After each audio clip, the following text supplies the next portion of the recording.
안녕하세요, 왕세호입니다. 오늘은 어린아이들에게 수학을 가르칠 때 유념해야 될 딱 한 가지, 그것에 대해서 좀 나눠볼까 합니다. 왜냐하면 우리가 어른을 가르칠 때하고 또 어린아이를 가르칠 때하고는 많이 달라요. 대학생이라든지 성인을 가르칠 때는 정확하게 잘못된 점을 지적하고 정신을 똑바로 차리라고 직설적으로 얘기할 수가 있어요. 충격요법 같은 거를 줄 수 있다라는 거죠. 근데 어린아이에게는 그래서는 절대 안 돼요. 특히 이제 부정적이고 강압적인 그런 분위기를 조성해서는 절대 안 되겠어요. 어릴수록 그래요, 어릴수록. 수학 문제를 풀다가 틀려요. 특히 연산 같은 건 실수가 많이 있을 수 있어요. 그러면 그 실수하는 것에 대해서 콕 집어가지고 강조할 필요가 전혀 없어요. 어릴수록 그렇다라는 거예요. 어릴수록 아이가 성취한 거, 맞춘 거, 어떻게 맞췄어? 맞춘 것을 설명하도록 어떻게 했는지, 잘했다. 틀린 것에 대해서도 이전에 했던 것을 가지고 자기 스스로 뭔가 풀어나갈 수 있도록 단계를 주는 것이죠. 그러니까 긍정적인 피드백을 줄 수 있도록 하는데 주안점을 둬야 돼요. 그리고 실수한 것에 대해서는 용납을 해줄 수 있어야 돼요. 질문하는 거 다 오픈된 형태로, 그러니까 우리가 어떤 질문이든 아이가 잘 모르겠어요 하는 것도 충분히 수용하고 그럴 수 있다고 생각하고, 아이가 지금 어디까지 알고 있는지를 토대로 해서 모르는 것을 정확하게 알 수 있도록 도와주는 것이거든요. 근데 대부분 아이를 가르칠 때는 평가를 하는 거죠. 어떻게 그걸 몰라? 저번에 설명했는데. 그런 방식으로 해서는 절대 안 되겠죠. 어릴수록 그렇습니다. 기억이라는 거는 반복하지 않으면 금방 까먹어요. 그리고 온전한 이해가 있으면 조금 더 기억하는데 수월하겠죠. 근데 그게 어렸을 때는 어렵단 말이에요. 예를 들어보면 제가 기하학에서 포인트죠. 포인트에 대해서 처음 접하는 아이들, 특히 초등 연령에서 중학생도 심지어 그런데 포인트에는 크기가 없어요. 더 이상 쪼갤 수 없고. 그 개념이 무엇인가? 그럼 포인트는 무엇인가? 아무것도 없는데. 물리적으로 아무것도 없는데. 근데 위치값만 갖는다. 이렇게 설명하는데 초등생에게 아무것도 없다. 근데 포인트는 아이들은 교과서든 어디서든 그냥 점이 찍혀 있는 걸 보거든요.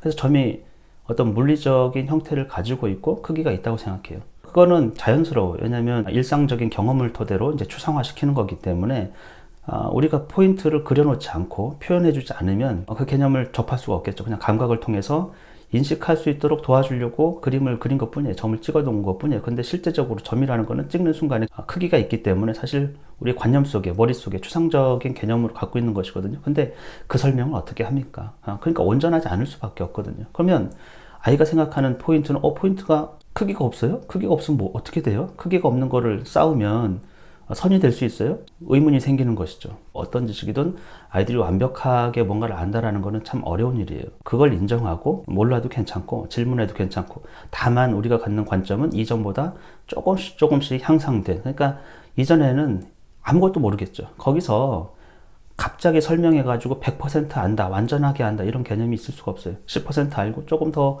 관찰하고 경험하고 하면서 20% 알고 조금 더 30% 알고, 이런 식으로 자꾸 좋아지는 거예요, 시간이 가면서. 근데 한 번 설명해서 완전하게 이해할 거라고 생각하고, 그리고 그걸 다시 물어보고 틀리면은 왜 모르냐고 따지면 아이는 이제 멘붕에 빠지는 거죠. 이러면 길을 잃어버려요. 아이가 어떻게 학습하는가. 그거를 토대로 해가지고 알았다가 또 까먹고, 전체를 알지 않고 일부를 알았어요. 그러면서 점점 좋아지는 거를 경험시켜 줘야 되거든요. 그러니까 성취를 경험시켜 주는 거예요. 모르는 걸 가지고 타박하고 이 모르는 것에 죄책감을 갖지 않도록. 그러면 아이가 입을 꼭 다뭅니다.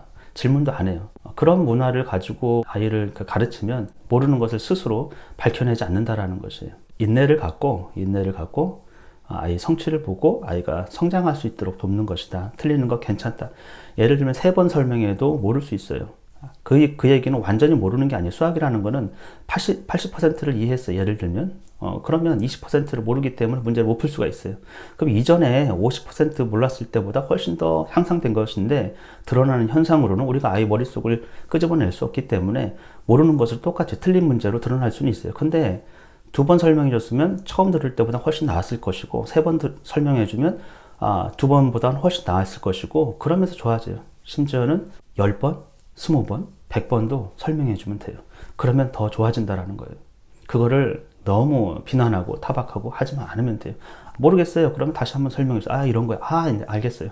그리고 다음에 또 가면은 며칠 뒤에 모르겠어요. 그럼 또 이렇게 설명해 주면 알겠어요. 이거를 되풀이하면 견고한 지식 된다라는 것이죠. 그걸 도와주는 거예요. 근데 자꾸 배움에 대해서 이제 길을 막는 거예요. 질문을 할 수 없도록 막고, 모르는 것, 틀리는 것에 죄책감을 갖게 하고, 실수가 없도록 실수는 당연한 것인데도 실수가 없도록 실수에 대해서 뭔가 잘못됐다고 스스로 아이 내면에 자기 검열을 시키는 그런 것들이 어디서 이루어지는가.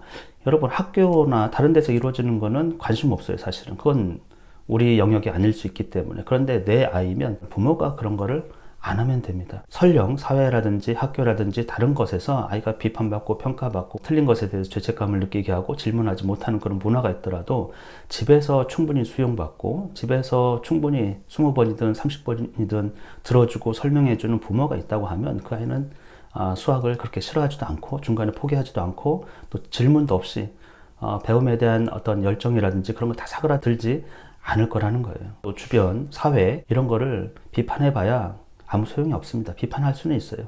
근데 우리는 지금 내 자녀를 키우고 있기 때문에 자꾸 외부의 환경 그런 것에 영향을 받아가지고 그런 것을 탓해봐야 그런 것 때문에 우리 아이가 제대로 수학이든 뭐든 성취가 없다 이렇게 해봐야 아무 소용이 없다라는 거예요. 지금 당장 우리 아이를 보는 관점을 바꾸는 거예요. 아이가 이룬 성취 그리고 어떤 개념이든 표현적으로 드러나는 거는 이분법적일 수가 있어요. 알고 모르고 틀리고 맞고. 그러나 아이 내면이든 아이 지식 속에 머릿속에서는 점진적이라는 거예요.